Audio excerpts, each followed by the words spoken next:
they said, well, you got the gig. And by the way, are you interested in coming on tour with us for the rest of the tour? It was like over the span of 2 years, and it was life changing. Hey, I'm Marlon Saunders of the Jazzhole, and you were watching Musicians Reveal with Joe Kelley. All right, we are here at Musicians Reveal. I'm extremely excited this afternoon as we have musical heavyweights in the business. Wow. They have been together as a band, Jazzhole, since 1994, but they've also had individual projects, highly esteemed project as well. Their latest record, Moonlight Mile, was released recently, and they are here, New York City, Jazzhole. Marlon Saunders and Warren Rosenstein. How you doing, fellas? We're good, man. It's good to see you, Joe. Doing Yeah, great. great to see you. And also, what's it like getting that record out? I mean, you've got some videos on YouTube, but after, what's the count now? It's 30 plus years, right? Yeah, Yeah. 30 plus years. Is that about right, Warren, right? Yeah, almost 32 now. That's what I was going to say about 32 years. It's Yeah. really wonderful in many respects and hard to believe in other respects, but it's good. So the Moonlight Mile, I was really curious off the bat that you have a few covers on the record.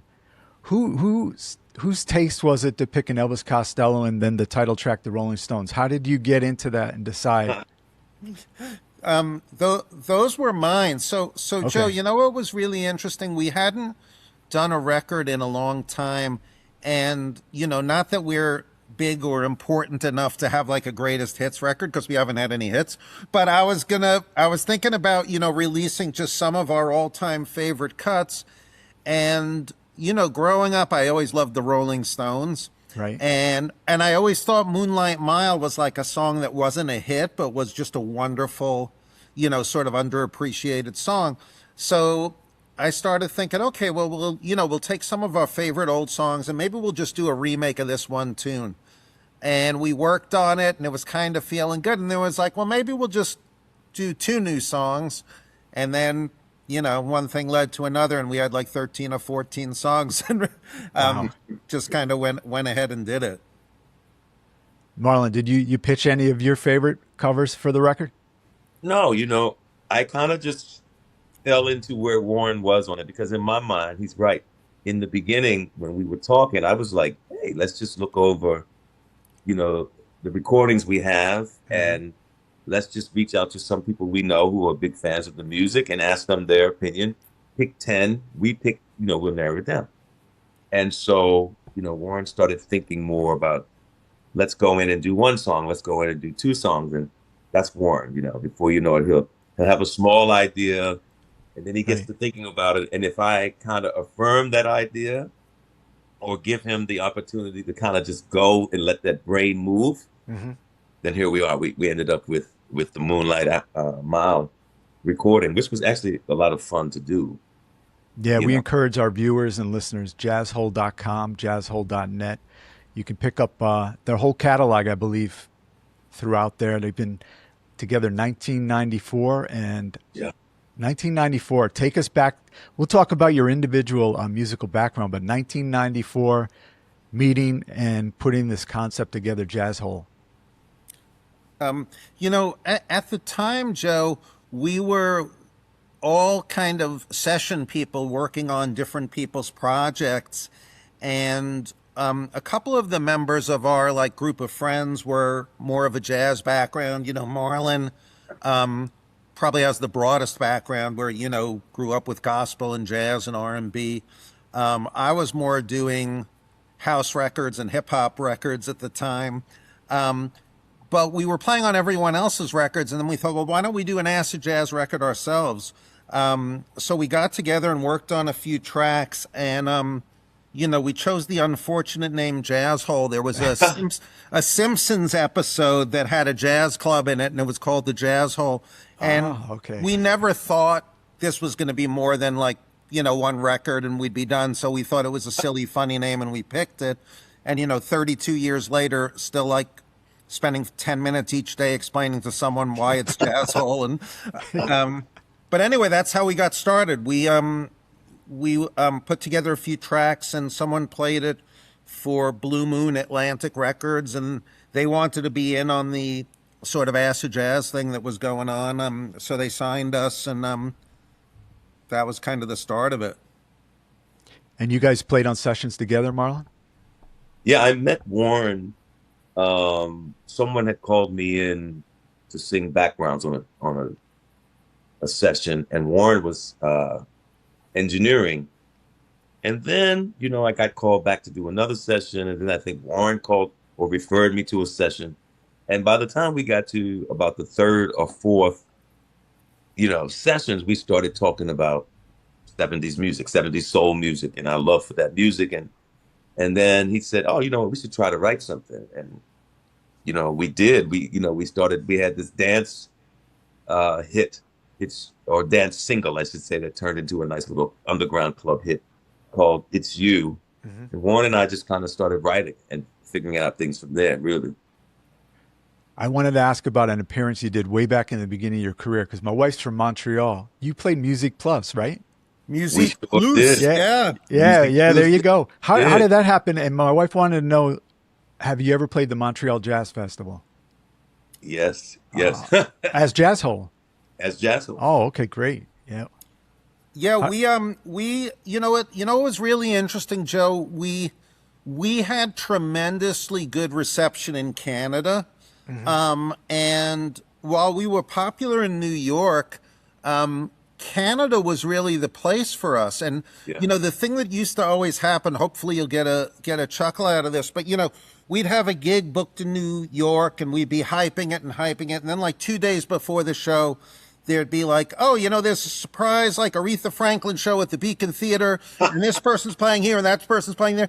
And like every time we were playing, there was just someone, more famous than us playing in New York that was like pulling in all the fans. But like we played a lot in Toronto at the Bamboo Club. I don't know if you've been there.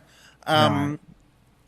And we played in Montreal a bunch of times. And, like when we played in Canada, we could be on national TV. Like when we played in New York, there was just a lot of competition for people's attention. Right. Yeah, I've been in Montreal, Club Soda, Metropolis. Oh, yeah. We played Yeah. Metropolis. Yeah. Saw Maceo Parker there. Yeah. Wow. What year was that, Joe? I used to go every year. I'd get press pass and work for WVOF and yes. early 2000s, I think. Man, I saw some great shows. Yeah. Yeah, there was actually a kind of a cool little music scene going on in Burlington, Vermont as well. And that like Boston, Burlington, Montreal, Toronto, That's right. Right. was something where you could like string 4 dates together and kind of play for a good audience. Yeah, I was going to tell you quickly, because you mentioned Vermont, the connection. Belize Baha'i, your drummer, a member of the band as well, Tom. I saw them open up for Morris Day at the time at Tramps in New York City years ago. Oh, yeah, Tramps. Yeah, that was so. I didn't even know that. I did a search on Belize Baha'i, and it said they performed on my show in the studio. Like online, it says that. Either my memory's shot or that didn't happen, because I would have remembered if they had played. But we played their music on the show. Yeah, so that's how we met Mark, our drummer. We were booked on the same show in Burlington, Vermont, and we immediately became friends with Mark and wound up playing on a number of shows with them, and then we kind of recruited Mark over. And you know what's funny, Joe and Marlon, maybe you could share because you remember it better than me, but in those early 90s in New York City, and there were so many clubs that we were playing, Tramps, Knitting Factory, The Cooler, Under Acme, Fez. I don't know how many of those ring a bell for you, Joe. Knitting Factory and Fez, yeah. Yeah. But Marlon, who were some of the people we played with? Because we played with a lot of people who at the time hadn't really happened yet, and like a year later. Very much. On the way up. Definitely Erykah Badu. Like, she opened for us. Never heard of her. Irving No, Plaza. I'm kidding. Irving Plaza. D'Angelo Okay. opened for us at Tramps. What was that place, Warren, that was... It was like on Houston, Joe, you may know, just off of Broadway. Oh, AKA it was called. It was like very long, but we played with everybody there. like a lot of the hip hop artists we played with there. I got a good question. You're talking about clubs. The name escapes me. I've been trying for the years to figure out the name of the place. Marlon, you had a show in Brooklyn. It was a Five Spot or something? No, It was a club in Brooklyn. Was it Frank's Lounge? it could have been. There's a late. It was like 2004. A lady opened up for you. April Hill, maybe. Yeah, it could have been. And I I bet saw it was. her. I saw her a few weeks later in New Jersey going to see Prince. We were going to the musicology show, and I ran into her in line. And said, "Oh, I saw you open up for Marlon," and I don't know. She wasn't impressed about me asking her, not about you, but me coming up to her saying it. I don't know. Maybe she wanted to get in to see Prince. It probably was April Hill, and it probably was Frank's Lounge because that was like the spot in like the early 2000s, and around that time, everybody was playing Frank's Lounge. There was another place that was further into Brooklyn, but Frank's Lounge was the spot. And I remember I ordered coffee and I said a couple creams and sugar, and I started drinking it. They had poured salt in my coffee. Ooh, So I remember that place as well as your performance. Yeah. So let's, salted coffee, man. yeah, salted coffee. Let's talk about the new record, of course, Moonlit Mile. And there's a song in there that really started to make me feel old. Damn, I Miss New York. Was referencing 94 when you started, but I think back to like the early to mid 80s as being old. So I'm like, man, I'm really getting old. Tell us about working on that track and the lady who's singing as well as Marlon on there. So our bass player, David Innes, kind of came up with the chords and stuff, and then I kind of put a beat to it. And then one of our vocalists, Michelle Lewis, who's like been with us since the beginning and has gone on to become a really successful songwriter and has also helped create some TV shows. So she's out in LA and doing all that kind of stuff. But she's a really great lyricist, and I think she wrote the lyrics, and Marlon, you worked on the melody with her maybe, or Yeah. and so, that song features Marlon, Michelle, and Rosa, all, original 1994 band members.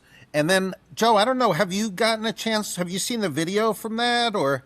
Yeah, with the black and white pictures. Yeah, that's Yeah. great. So what's really interesting is back in the day, I was friends with this woman named Amy Arbus, who's a very well-known photographer, and she was a photographer for a local newspaper called The Village Voice. And she had a weekly full page of her, quote, street fashion photography. So there's just all this incredible archive of really cool, quirky pictures she took of people on the street. Some of it is before 94, to your point, Joe. Some of it is even mid-'80s. Okay. So she let me use all her photos, and it felt like just such a nice organic match to the tune, Yeah, your band is stylish as well as sounding good. So, kudos. Great choice of a video. Oh, thanks. Yeah. Yeah. And it's such a good, I think what really, really gets people so excited about the tune is, you get to see the video, and Warren is right. Michelle is a great lyricist, great songwriter. And the imagery that she, from the very first line that you get from the song, and it stays with you through the whole thing. And I think one of the things that's great too is that Warren thought about it, and both Michelle and I thought too, but Warren said, yeah, that sounds like a good idea, was that the three of us sing on it together the way that we used to sing on stuff in the very beginning of Jazzhole, connecting and singing. And Michelle and I used to do a lot of session work together when she was in New York in the 90s anyway, singing together. So that was great, as well as Rosa. But Michelle and I sang together a lot. You recorded this record in a bunch of different places. I think Woodstock, but the key one, you traveled all the way down south to Alabama, Muscle Shoals. Oh, yeah. How did that come about? That's fantastic. That was a connection Warren has. So my big brother is he's the successful brother. He is a very successful record producer. He's won lots of Grammys, and he's worked with Ziggy Marley and Madonna and Talking Heads and you name it. So he had a real love for music of the 60s, and besides being a record producer, is also a really skillful engineer. So he's got a lot of like studio love, which is a very geeky, obscure thing. So the studio down in Muscle Shoals, Fame Recording, so many of the legendary records have been recorded there, like Aretha Franklin, Wilson Pickett, Otis Redding, people like that, all recorded in this place down there. So my brother came down there and kind of helped re-energize the business, and he's a partner in the Muscle Shoals studio. So he said to us, "You've got to come down here and like do some recordings." So we all flew down. I mean, we flew to Nashville and then rented a car. There isn't like a big airport near the studio. So we flew to Nashville, rented a car, and drove down there, and we cut tracks. And it was a real thrill. Like I don't know if you've ever seen there's footage of like Aretha doing those early songs, and you see like a Wurlitzer electric piano, and it's like it's still there. It's like right there in the room. Can you use it? Yeah. Oh, yeah. Oh, you can. As Okay. well as the acoustic piano was still there. The acoustic Oh, piano that I played on that, and that was, to me, that was everything, because Little Richard's been on that piano. I mean, everybody has been. Ray Charles has been on that piano. So Aretha, of course. So to touch that piano for me was and just now Marlon and Warren have touched that piano. that was the thing. Yeah. There's so many I saw some clips you guys did an interview while you were at the studios. All those pictures on the wall. I know. Wow. That's like walking in the bitter end with the pictures. Exactly. Yeah. Yeah, Joe, it's like a living museum, honestly. It's and one of the things that's really strange there that I've never run into before is when you book the session, they let you know, we have a tour every day. I forget what time it is. Maybe it's like 11 a.m. Okay. And your session's going to stop for 15 minutes. And people are going to get off a bus. They're getting a tour of the whole building, but they're going to go through the room that you're recording in. And you just have to accept that if you book a session there. But it's pretty amazing. There's people coming there almost every day, and people, in some cases, even coming from other countries, who love the soul music of the 60s and want to, kind of see what's going on. That's pretty powerful in that way when you think about it. I didn't catch it, Marlon. What did you say? I said it's pretty powerful when you think about, it's coming out of Muscle Shoals, Alabama. Right. His music was recorded, in the 60s, as Warren said, and it's been able to touch and reach everyone throughout the world. And that so much so that when people come to the States, that's one of the places, if they're coming from a different country, they're thinking about going to. How much the music has touched them. That's pretty powerful. I mentioned before, besides Jazzhole, you both have accolades on your different solo projects. Right in the background, your house kind of looks like I used to live in a converted factory. It looked just like that, kind of the wall like that. But I see Songs in the Key of Life, which you were right there, tied up with Stevie Wonder, leading the choir. How did that come about, and what was it like going on tour with Stevie? I got that gig because my name came up when they were looking for someone to when they first started the tour. Their first stop was Madison Square Garden, and so they were looking for someone who could put a choir together very quickly and just do, what he needed to do, like in a day. And I've kind of known, one of the things that I'm known for in New York is being able to gather a choir very quickly. I know a lot of singers. I have access to it. And so I got that, my job was just to be that one thing, but I was so strategic in how I put the choir together.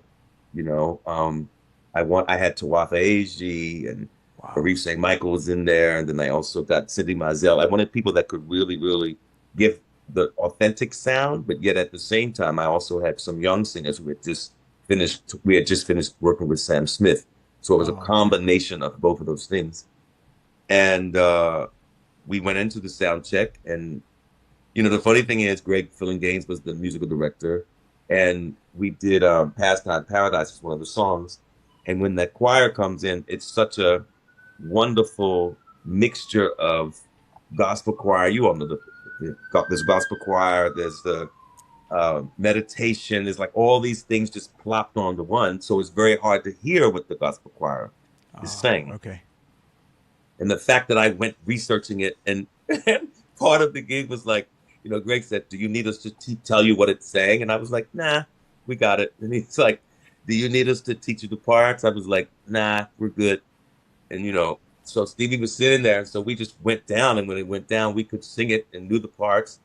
And they said, "Well, you got the gig, and by the way, are you interested in coming on tour with us for the rest of the tour?" And I was like, "Yeah, I think I'll do this."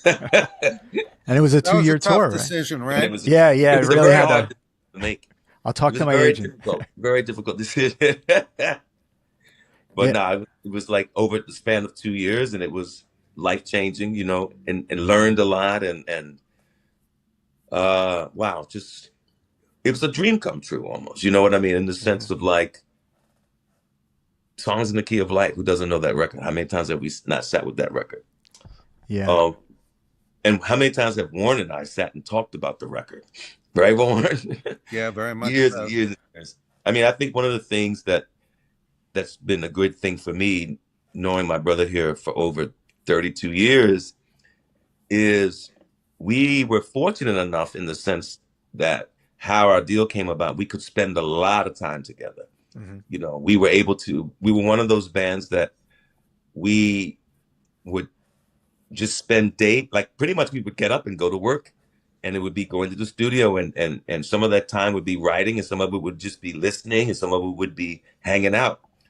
And I think through that, and then being on the road and the ups and downs, the in-betweens, I think that's what really, really makes you realize who are true family members in that sense. And Warren is indeed, a true brother to me in that sense that you know, he puts up with me, I put up with him, I love him, he loves me. We know each other's ins and outs, and I mean, I couldn't ask for a better brother in that sense, a musical brother. I couldn't ask for anyone better. Oh, thank you for that. You, You're you, welcome. yeah. There you Tell go. me, Mutual. Yeah, there you go. Yeah. tell me. Well, you know what? You know what is interesting, Joe. As I'm listening to what Marlon is saying, I don't know if this is too much of a tangent, but No, I go ahead. think about life today, right? And when I was a kid, like adults belonged to lodges, like Mm, Rotary Club or Elks or whatever, and people belonged to alumni associations and they belonged to churches, and they had all these constructs in addition to their family that were like social constructs. And now it feels like everyone has sort of migrated to social media, but the connection, I think, there is a little bit flimsy, mhm. and it isn't the same. And I think one of the things that's really been a blessing, like thinking about Mark, the drummer from Belize Bahar, like we've always, it's always been the person's character first and their musicianship second. So this really has become, and as you get older, things change, you lose some people, etc. But the core of our group, which is Marlon and myself, John Pondell, the guitarist, Mark Robham, the drummer, David Innes, the bass player, Yeah. Michelle Lewis and Rosa Russ, vocalists, and then Danny Sadownik, who's just a blinding percussionist, and Mark Gross, saxophonist. Every single one of those people is really like a family member. So it's kind of been nice getting reconnected to that. There's something satisfying about spending a couple hours talking with them that, trumps posting a picture of what I did today and getting 30 likes on it or something.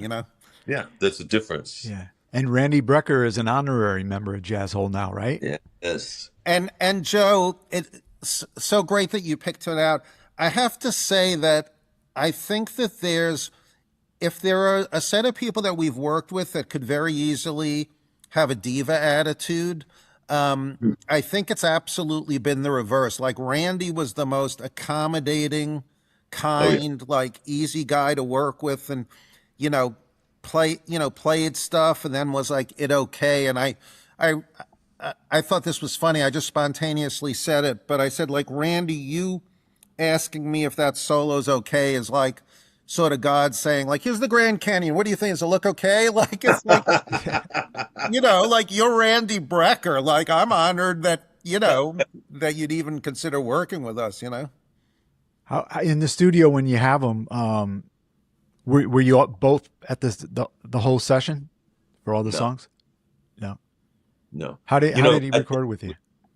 I think Warren, you were with Yeah. Randy. Okay. Easy to make songs with, so that's great. Oh yeah. Yeah. And Yeah, I think he may be the most recorded trumpet player in history, I think he is. interestingly. And you know, you can see why there's not much that he plays that isn't wonderful. You know what I mean? Exactly. You're just Yeah, you I mean, play. I just love what he does on Father's Child. Like yeah. just just the way that the attention that he plays to the line.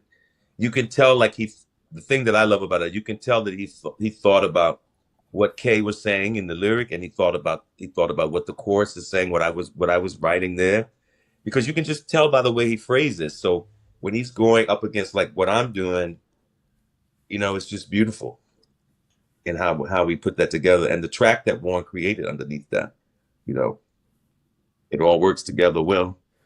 Jazzhole.com. Go there now. You can order all their music. Support independent still, right? Yeah. Yeah. Acid jazz. What would how would you define acid and jazz? Literally, people dropping acid and listen to jazz, or I don't know. That's essentially, because kind of like acid jazz and acid house, when they all came about, that's really what it was. It was people getting high, and they were just what was happening was they were putting tracks. I mean, they were putting jazz over the tracks that were happening on the dance floor. Okay. They were putting jazz, mixing it in.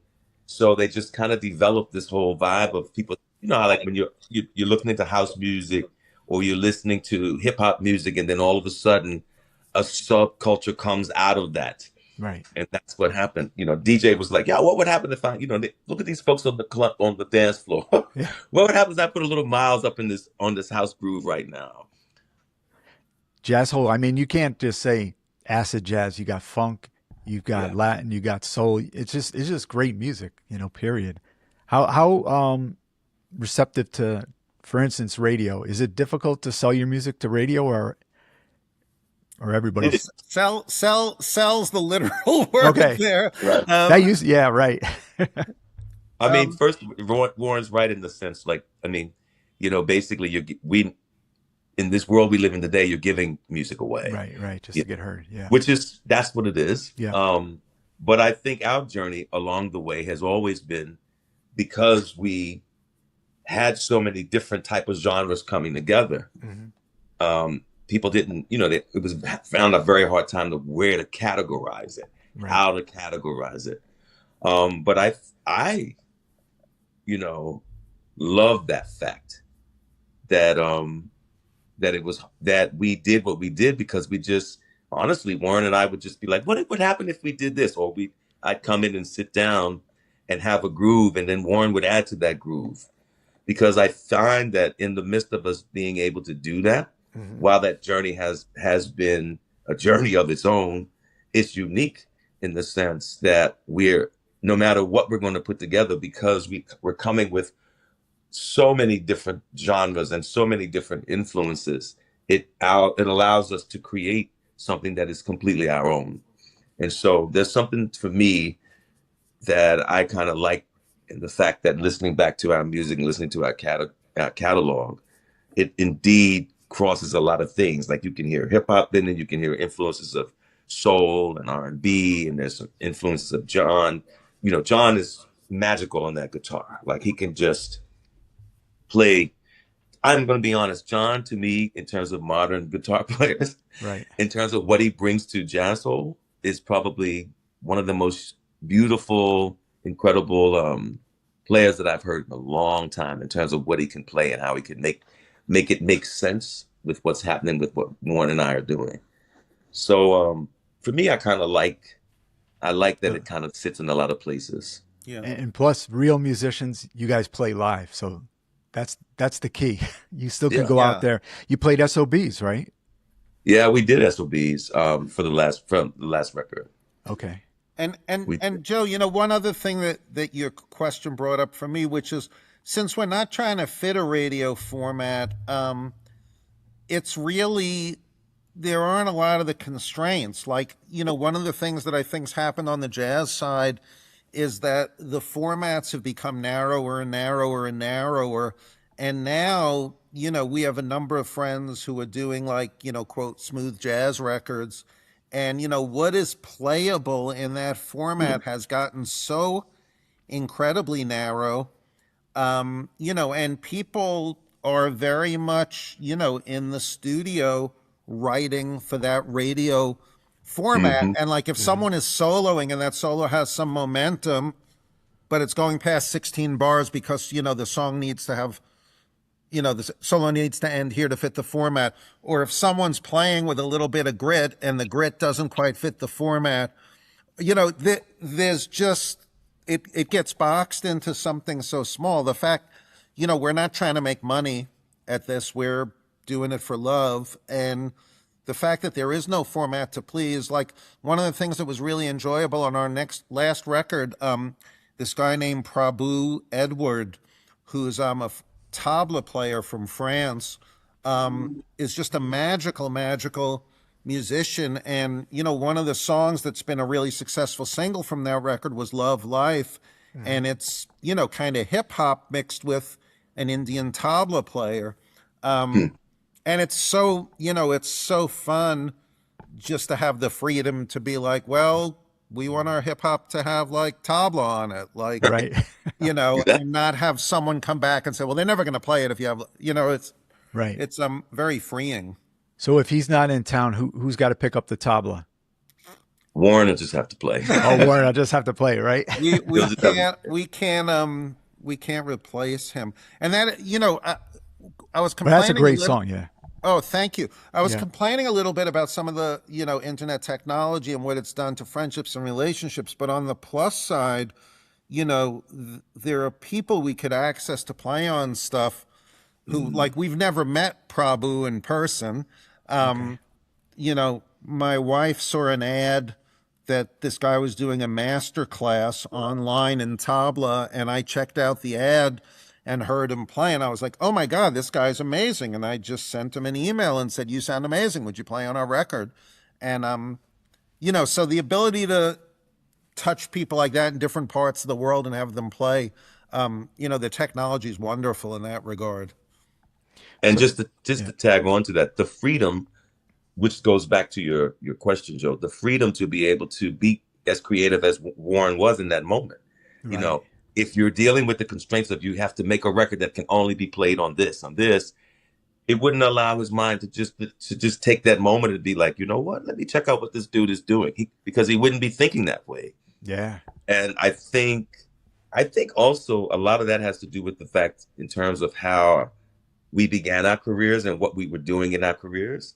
We didn't come, I think if you're coming at it and you're very clear about, I want to be an artist, I want to be a singer that's going to be an R&B singer, that you have to follow those constraints. You have to be willing to do those things. Otherwise, you won't get any play. And I think, we in the midst of us, sure, it's a harder road to travel in terms of being able to have that freedom. But my goodness, when I go back and listen, to Blackburst, which is, one of my all-time favorite Jazzhole records that I'm most proud of, I'm so happy we made the choices that we made. Had we not made those choices, ironically, at that time in our lives, Warren, right? Blackburst wouldn't have been, if we had gone with what the label wanted us to do, Blackburst would never have been created in the way that it's created, which has been, it's funny, the electronic music and all of that, which is hysterical to me, but it's true. And I love how your album covers have always been really innovative. And one of my favorite ones is with the fire hydrant with the kids and the New York Post truck right in the back. That was, I forgot the title of that one. That was way back. Oh, okay. Yeah, that was a great shot. Oh, so thanks for that. Those covers, there was a whole set of them that were designed by a woman named Laura Ford, who, has been a design professor at RISD and Cooper Union and is now the head of digital and brand for the New York Times. So she's like a very, very special, gifted designer. But Joe, I think what you might be relating to on that, and I know I did as well, is it's not just like a gorgeous design, but like, there's something about the kids and the fire hydrant. And Right. did you grow up in New York, Joe, or no? No, no. I was born in Orange, New Jersey, but I was only there, and we lived in Newark for 2 years, and then Connecticut was primarily Got where it. I lived. Yeah, but Yeah. The even the photos she's selected, there's something really to me evocative of them that just feels like, this is what it felt like to be in New York City in those days. right. Hmm. We played hardball. We didn't play stickball. Right. Uh-huh. Yeah, stickball was famous back probably when our parents were growing up, right? No, I played stickball in the Oh, streets okay. too, and Oh, okay. yeah, Wow. Yeah.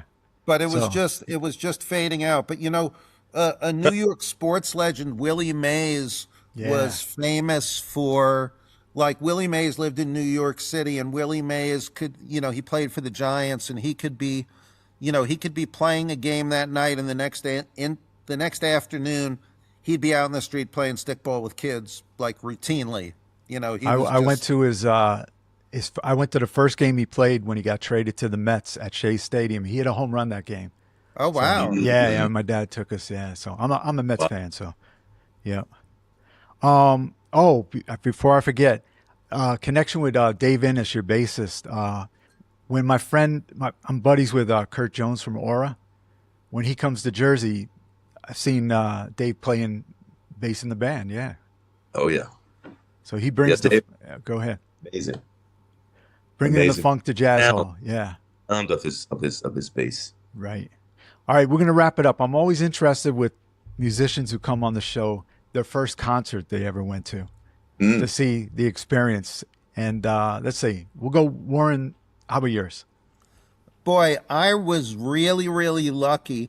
The first concert I ever saw, I think I was 11 or 12, and I saw Eric Clapton and Carlos Santana were playing at the Nassau County Coliseum in Wow. Long Island. It was Clapton's first tour after he cleaned up after a heroin addiction, where he hadn't played live for some number of years. And my parents drove me and waited outside in the parking lot. Oh, wow. And, and like Clapton played for like an hour and Santana played for like an hour. And then they both came out and just jammed together for like an hour. And it was completely memorable and set a very high bar for future concerts. Yeah, yeah. It takes a while to match that one when you're growing up, 11 years old. That's How true. about you, Marlon? 9 years old, Uh huh. Howard Theater, Washington D.C., Manhattan's main Oh, ingredients, the Dells, the whatnot, no wonder why you're a singer. and I was just and Blue Magic. I think that was like the first thing I saw, but it was the OJ's that did it to me. My father tells that story of like he said out of nowhere I just kind of stood up and I was just looking when he was singing like I couldn't believe it, but Yeah. and it was all the things that I love: great singing, Hmm. uh, and great harmony. There were groups where there was harmony, so it hit everything. Almost My all Philly soul acts, right? Yeah, Yeah. yeah, And he's a it was card carrying member of the DMV. yeah, Yeah. All yeah. right. My first is not the songs on the Key of Life tour. Stevie Wonder, Hotter Than July tour. Gil Scott Heron open up. So Wow. yeah, Wow. that was a long, long show. Stevie played, and he asked the crowd, "Do you want this set or this set?" Well, he played the "We Can't Get the Train Out of New Haven Back to Fairfield" set. Yeah, Wow. that was great seeing him. Yeah, and you work That's with him, so yeah, that's great good. experiences. We should all be proud of what we experienced Absolutely. and still doing. So I'm honored to have both of you on. Marlon's Thanks. been on at least a couple times. Came to the studio from New York, Yeah. and Warren Rosenstein as well. Great to meet you. And oh, I forgot to touch on Fonda Ray. You work with her. Wow. Yeah, You do your research. Yeah, one of the yeah. I got some real of her records. Yeah. one of the real thrills of my in some ways unremarkable career was getting to write a song for Fonda Ray, which became like a pretty big New York City club hit, "Do You Want My Love?" And you know, I remember that at one point Frankie Crocker started playing it on WBLS, Yeah. and Mhm. you know, Frankie Crocker and WBLS was very much like, you know, the sort of, I know it's a cliche, but like the kind of musical wallpaper of our childhoods growing up in New York Right. City. I was talking to Marlon about it and just saying, you know, I was a basketball player, and like when you were playing basketball in New York City, someone had a boombox tuned to BLS on the side of the court, and that was just always going on. So, you know, of all the different successes or approval, like having Frankie Crocker like a song I did was just, you know, Yeah, he was my really. radio idol. Yeah, he was Oh, great. really? Yeah, I love BLS. I mean, you could get like the SOS band, and the next song would be on Frankie's show, The Who, Eminence Front. It was like kind of like what you guys do.